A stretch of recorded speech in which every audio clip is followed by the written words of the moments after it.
Hello, sixth graders who are going to go into seventh grade in the fall. This is Mrs. Lloyd. This is the presentation for registration for next year. We are hoping that next year goes better than the end of this year, where you have had to go into quarantine. So let's get this started so that we can hurry through it. In this presentation, we will learn what classes are required for seventh grade, learn what electives are available at Syringa, and how to sign up for those classes. So what classes can I take next year? Well, ELA, math, science, social studies, PE, health, band, choir, orchestra, lifetime sports, art, art 2, app creators, CS innovators and makers, and outdoor adventures. Let's review the classes that are required for seventh grade. ELA for 2 blocks, like it has been. Math, which is going to be 1 block, unlike last year. Science for the whole year. Social studies for the whole year. PE for 1 semester, and health for 1 semester. What are the classes called that you don't have to take, but you may choose to take? Dun, dun, dun, dun. Electives. Those are the classes that you get to choose that you like. So how many electives do I get to take next year? So that depends on quite a few factors, including some grades, ISAT scores, MAP scores, and some teacher recommendations. So we are going to look at those things. Unfortunately, or fortunately, whichever way you want to look at it, we did not take ISATs this year because of the coronavirus. So we were not in school, so we didn't take those ISATs. So we'll be looking more predominantly on MAP scores and teacher recommendations and grades. We may look at ISATs from last year and look at whether or not you need to be in an intervention class for math or ELA or both. If that is the case, then you may not get to take an elective. However, if all of your classes are normal classes, seventh graders are allowed to take 1 year-long class elective or 2 semester-long electives. Year-long electives could be something like band or choir, and semester-long classes could be something like outdoor adventures or art, something along those lines. So what electives should I choose? You should choose something that you're definitely interested in. Please do not choose something that your friends are interested in. And the reason is because you are going to be stuck in that class either for a whole year or at least for a semester. If you are interested in something like art, great. You may be really good at art. If your friend is interested in something like camping, fishing, hunting, great for them. Say you are not. You do not like touching worms and smelling fish, but your friend is. So that puts them in great option for outdoor adventures, but you do not want to do that. And and every year for outdoor adventures, they get to go fishing. But that would be horrible for you to go on that field trip. They can barely draw a stick figure. So for them to be in art, that would be a horrible choice. So do not sign up for each other's classes because that would be an awful choice. You guys would be miserable in each other's classes. Plus, there's different times of the day that those classes will be offered, numerous times of the day. So please, you might not even end up in the same classes, so please don't sign up for each other's classes. Sign up for the ones that you want to take. Because there's other times for you guys to meet up with your friends. Lunch, between classes, after school, maybe you'll end up in other classes together, like your math class or your ELA class, so do that. Also, if you have been already started out in band or choir or orchestra, stick with it. These are good. There's numerous reasons. You could, if you stick with it all the way through high school, you could qualify for a scholarship for college. In order to be in those elite groups in high school, you need to have taken it already in middle school, and they get to do some pretty fun things in those elite groups. And research has shown that it does some pretty amazing things to your brain if you stick with it. So stay in them. What if I'd been in music already for a year or two, but really, really want to take art or outdoor adventures or lifetime sports? Stick with music. Eventually in 8th grade or high school, or you'll be able to take both. So don't give up on music if you have any interest in it at all. It's good for you. Stay with it. What if I sign up for a class, but when I get in it, I realize I don't like it? Well, too bad. You're going to be stuck in it. So really take that time to think about what you want to do. We're going to show you a class list, and it gives you the descriptions of them. So read over those so you know what you want to take. What if I don't remember what all the classes are? Well, like I said, we're going to give you a description sheet, read over them. They're going to be on the Google form, so it gives you the whole list of them, and then it's also on that description sheet so you can see them. That description sheet is on the website, so you can look over them there. Can I be a student aide? Well, it's a maybe. Some students are chosen each year to be student aides.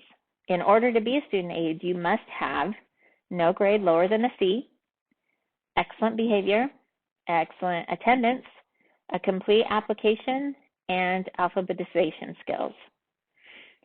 Student aid is not a class that you sign up for. It's a class that you apply for. There is a web address on your pre-registration form to the student aid application. There is also a link on the website under the counselor tab.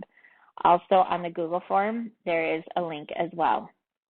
If you do not meet the criteria on the previous screen, do not complete an application. If I get chosen as a student aide, do I get to pick which teacher I help? Unfortunately, no. The teacher, including the office staff and librarian, choose the students. The students don't have any say who they help. If there's a certain teacher in the building you don't like, then don't sign up to be an aide because that teacher may choose you. So don't sign up to be an aide if you don't want a teacher to pick you.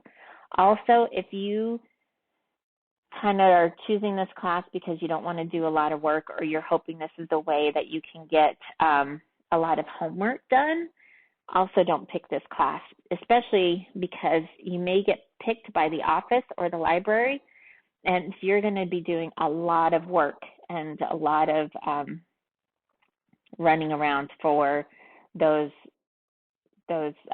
office aides. We keep you really busy in the office.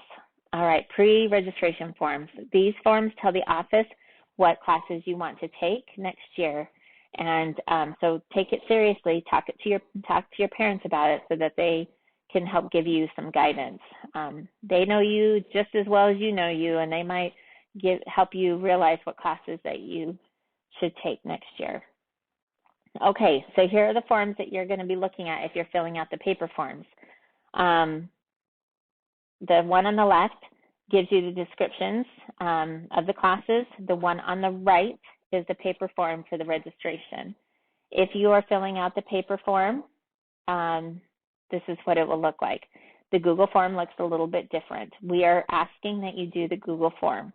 If you are unable to do the Google form because of lack of access to the internet, then this is what you will do.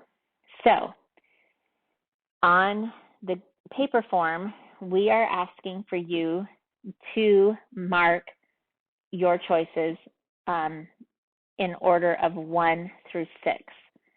Do not check mark them. Do not X them. Don't fill in the boxes, nothing like that. Rank them. So if you see that, say you want to take outdoor adventures as your first choice, you're going to put a number 1 by it. And you're going to put a number 2, say you want to do outdoor adventures 2 as your number 2 choice. So you're going to put a number 2 by that. And then say app creators is your third choice. You're going to put 3 by app creators. Number 4 choice is CSN innovators. That's going to be your 4th choice. Lifetime sports will be your 5th choice. and say you want to take lifetime sports both semesters, then on that little line next to it afterwards, you're going to put 6 in there. So we know you want to take it both semesters. If you're doing the Google form and you want to take lifetime sports both semesters, and that's, say, your first and second choice, on the first choice, well, it's going to be a pull-down menu. You're going to put lifetime sports in the first one, and on the second one, you're going to put lifetime sports again. Do not put it on a third option because there's only 2 semesters. And remember that you do have PE already for one of your semesters. So if you pick lifetime sports for both semesters, that means you're going to have PE 2 class periods one semester and 1 period the next semester. Hopefully that answers all those questions.